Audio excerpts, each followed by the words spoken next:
Today's reading is from Mark chapter 5 from the Legacy Standard Bible. Then they came to the other side of the sea, into the region of the Gerasenes. And when he got out of the boat, immediately a man from the tombs with an unclean spirit met him, who had his dwelling among the tombs. And no one was able to bind him any more, even with a chain, because he had often been bound with shackles and chains, and the chains had been torn apart by him, and the shackles broken in pieces, and no one was strong enough to subdue him.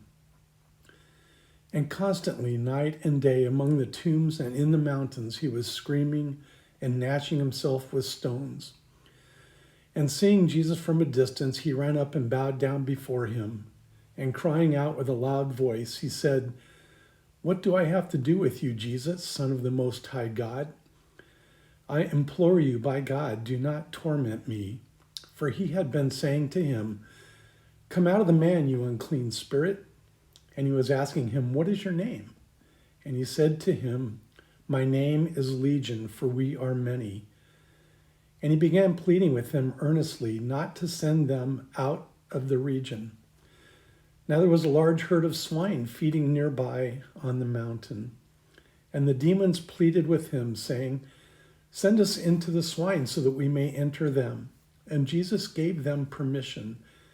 And coming out, the unclean spirits entered the swine, and the herd rushed down the steep bank into the sea, about 2,000 of them, and they were drowned in the sea.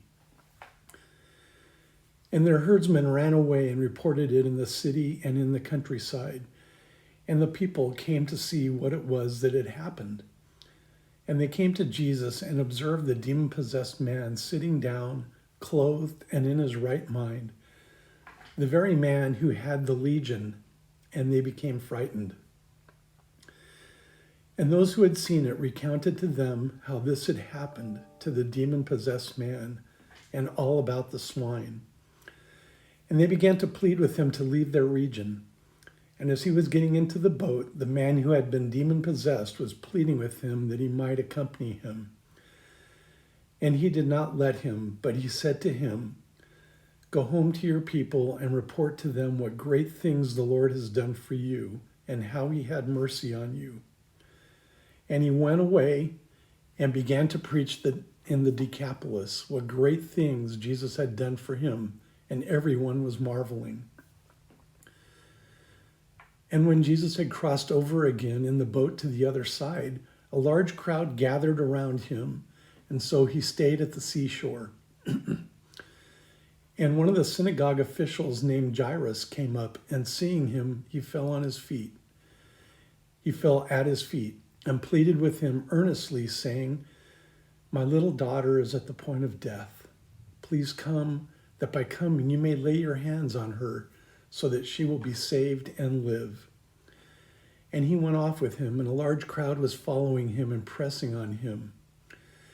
And a woman who had a hemorrhage for 12 years and had endured much at the hands of many physicians, and had spent all that she had and was not helped at all, but had rather grown worse, after hearing about Jesus, she came up in the crowd behind him and touched his garment.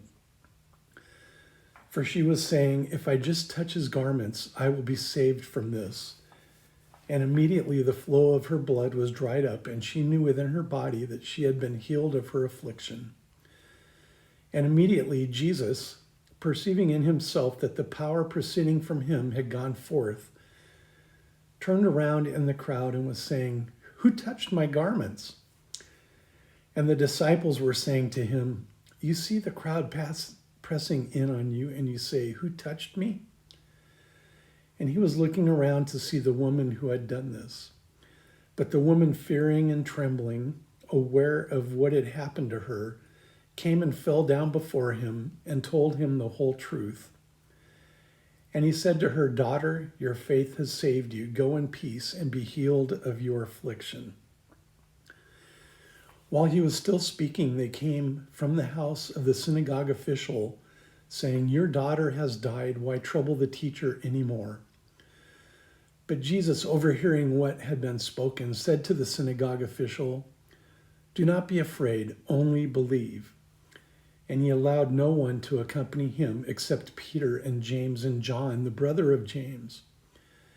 And they came to the house of the synagogue official, and he saw a commotion and people loudly crying and wailing. And entering in, he said to them, "Why are you making a commotion and crying? The child has not died, but is asleep." And they began laughing at him, but putting them all out, he took along the child's father and mother and his own companions and entered the room where the child was.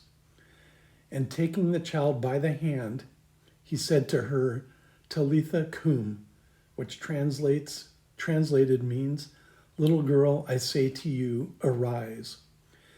And immediately the little girl stood up and began to walk, for she was 12 years old. And immediately they were completely astounded, and he gave them strict orders that no one should know about this. And he said that some food should be given her to eat. This was a reading from Mark chapter 5 of the Legacy Standard Bible.